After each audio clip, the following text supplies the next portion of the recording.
मुख्यमंत्री योगी आदित्यनाथ पहुंचे बागपत, बोले वक्त कम है, चुनाव की तैयारियों में जुट जाएं। उत्तर प्रदेश जिले के बागपत में सीएम योगी आदित्यनाथ ने कई विकास कार्यों और अस्पताल व ऑक्सीजन प्लांट का निरीक्षण किया, साथ ही सख्त दिशा निर्देश भी जारी किए।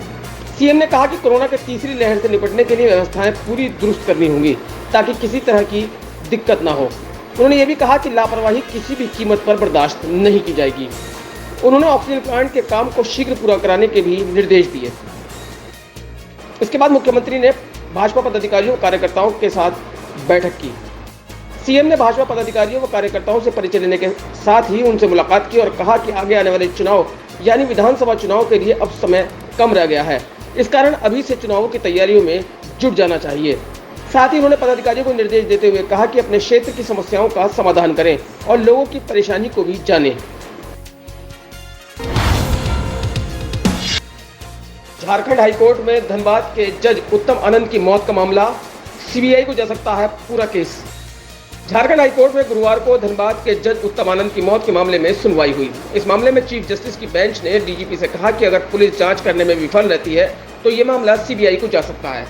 डीजीपी ने खंडपीठ को आश्वस्त किया कि एसआईटी का गठन किया गया है और दोषियों तक जल्द पुलिस पहुंच जाएगी, साथ ही उन्हें सजा भी दिलाई जाएगी। वहीं सुनवाई के दौरान सीबीआई के अधिवक्ता ने कहा कि ये मामला सीबीआई को दिया जा सकता है। Chief justice doctor Ravi Ranjan ने कहा कि पहला एक मौका धनबाद पुलिस को दे रहे हैं, अगर वो विफल होती है तो ये केस सीबीआई को सौंपा जा सकता है।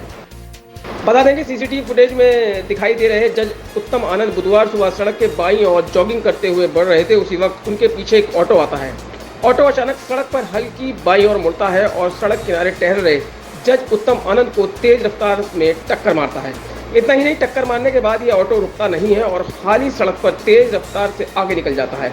घटना का खुलासा तब हुआ जब घटना का सीसीटीवी फुटेज सामने आया। इससे पहले लोग इस घटना को हादसा मान रहे थे।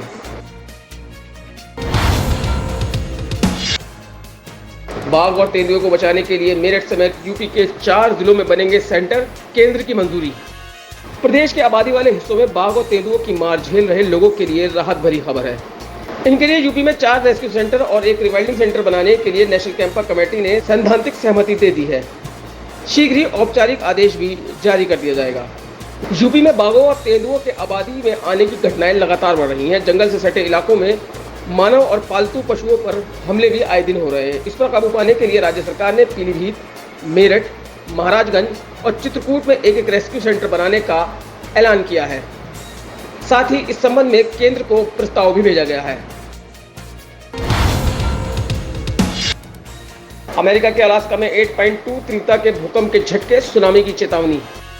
अमेरिका के अलास्का प्रायद्वीप में स्थानीय समय के मुताबिक देर रात 8.2 तीव्रता वाला शक्तिशाली भूकंप आया। यूएस जियोलॉजिकल सर्वे ने इसकी जानकारी दी। यूएसजीएस ने बताया कि भूकंप के केंद्र की गहराई 45 किलोमीटर नीचे थी। हालांकि भूकंप के झटकों के बाद किसी के हताहत होने की या बड़ी क्षति की खबर नहीं है, लेकिन भूकंप के बाद सुनामी की चेतावनी जारी कर दी गई है। संजू बाबा मना रहे हैं अपना 62वां जन्मदिन।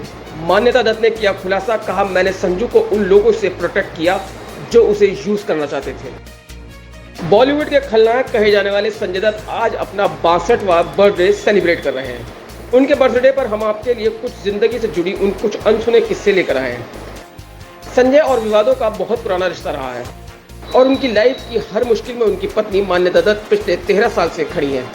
मान्यता की माने तो उन्होंने संजय को कई ऐसे लोगों से प्रोटेक्ट किया है जो उनका यूज करना चाहते थे। पीवी सिंधु ने खोला राज, बताया किस तरीके से मिल रही है कामयाबी। टोक्यो ओलंपिक में भारत की स्टार बैडमिंटन खिलाड़ी पीवी सिंधु का शानदार प्रदर्शन जारी है। पीवी सिंधु टोक्यो ओलंपिक के क्वार्टर फाइनल में जगह बना चुकी हैं। पूरे भारत को सिंधु से मेडल की काफी उम्मीदें हैं। सिंधु ने क्वार्टर फाइनल के मुकाबले में जगह बनाने के बाद अपनी कामयाबी का राज खोला है। सिंधु का कहना है कि वह ओलंपिक की शुरुआत से ही मैच दर मैच रणनीति पर चल रही हैं। सिंधु आगे आने वाले मुकाबलों में भी इस सिलसिले को जारी रखेंगी।